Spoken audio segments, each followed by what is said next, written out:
Assalamualaikum warahmatullahi wabarakatuh. Halo teman-teman, di sini saya akan menjelaskan materi yang keempat, yaitu menjelaskan nun mati, mim mati, qalqalah, alif lam, tarkik, dan tafhim. Materi ini juga termasuk bagian penting dalam ilmu tajwid karena berhubungan langsung dengan cara pengucapan huruf-huruf Al-Quran. Jika kita memahami hukum-hukum ini, maka bacaan Al-Quran kita akan lebih tepat dan sesuai dengan yang diajarkan oleh Rasulullah SAW. Nah, yang pertama saya akan menjelaskan nun mati dan tanwin. Nun mati ini adalah huruf nun yang tidak memiliki harakat atau berharakat sukun. Sedangkan tanwin adalah bunyi an, in, dan un yang terdapat di akhir suatu kata. Hukum nun mati dan tanwin dibagi menjadi 5. Yang pertama, ada idhar halki. Idhar halki ini artinya jelas jika nun mati atau tanwin bertemu salah satu huruf a, ha, ain, ha, go, kho, maka dibaca jelas tanpa dengung. Contohnya, min hadi. Itu dibacanya dengan jelas. Jadi, huruf nun dibaca dengan jelas karena bertemu dengan huruf H. Selanjutnya, ada idgham. Idgham artinya melembur atau memasukkan bunyi nun mati atau tanwin ke huruf setelahnya. Idgham juga dibagi menjadi 2, yaitu ada idgham bigunah dan idgham bila gunah. Idgham bigunah dengan dengung huruf ya, wawu, mim, dan nun. Jadi, nun mati ini dileburkan ke huruf ya dengan dengung. Yang kedua ada idgham bila gunah. Idgham bila gunah ini tanpa dengung. Hurufnya lam dan ro. Contohnya mir rabbihim. Nah, jadi nun mati ini dilemburkan ke huruf ro tanpa dengung. Selanjutnya ada huruf iqlab. Iqlab ini artinya mengubah bunyi nun mati atau tanwin menjadi bunyi mim ketika bertemu huruf ba. Contohnya ambihum.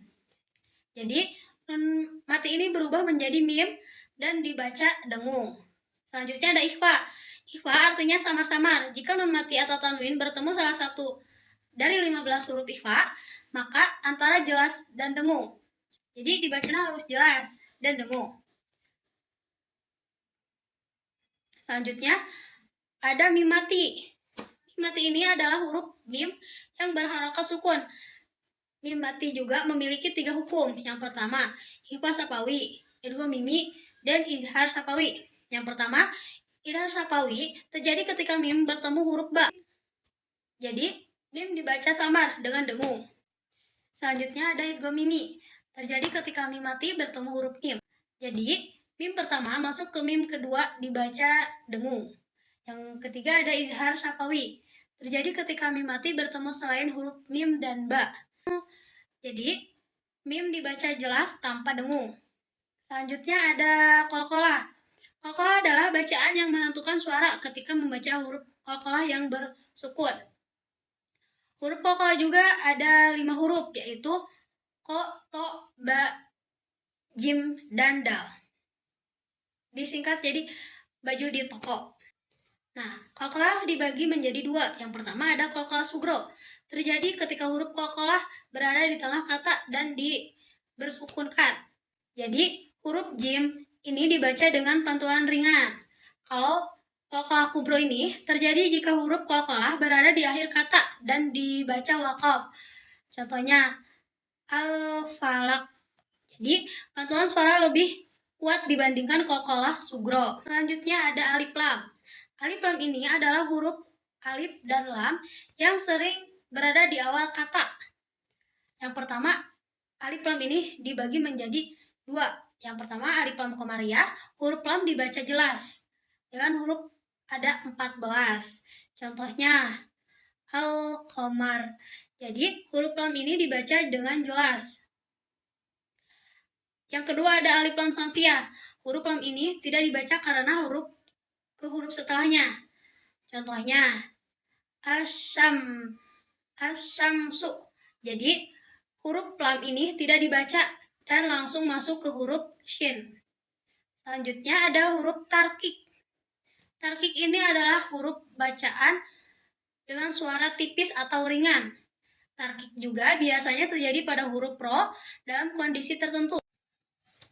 Contohnya, rizqan, huruf ro ini dibaca tipis karena berharokat kasroh.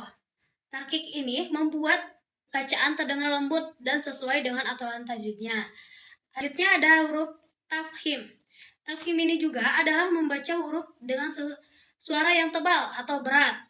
Huruf tafkhim ini ada 7, yaitu ho, so, do, go, to, ko, do. Huruf-huruf ini disebut huruf istilah. Contohnya, siroto, huruf sad dibaca tebal. Selain huruf istilah, huruf ro juga bisa dibaca tafkhim dalam kondisi tertentu. Dan kesimpulannya adalah dari penjelasan materi tersebut dapat kita pahami bahwa nun mati dan tanwin ini mengatur cara membaca huruf nun yang sukun atau tanwin. Kalau mim mati ini mengatur cara membaca huruf mim yang sukun. Dan kalau qalqalah ini mengatur bacaan pantulan pada huruf tertentu. Kalau lam alif menjelaskan kapan lam dibaca jelas dan kapan tidak dibaca. Sedangkan tarakik dan tafhim mengatur ketebalan dan ketipisan suara saat melampaikan huruf. Semua hukum tajwid ini sangat penting untuk dipelajari agar kita membaca Al-Quran menjadi lebih baik, benar, dan sesuai dengan kaidah tajwidnya. Sekian presentasi dari saya. Wassalamualaikum warahmatullahi wabarakatuh.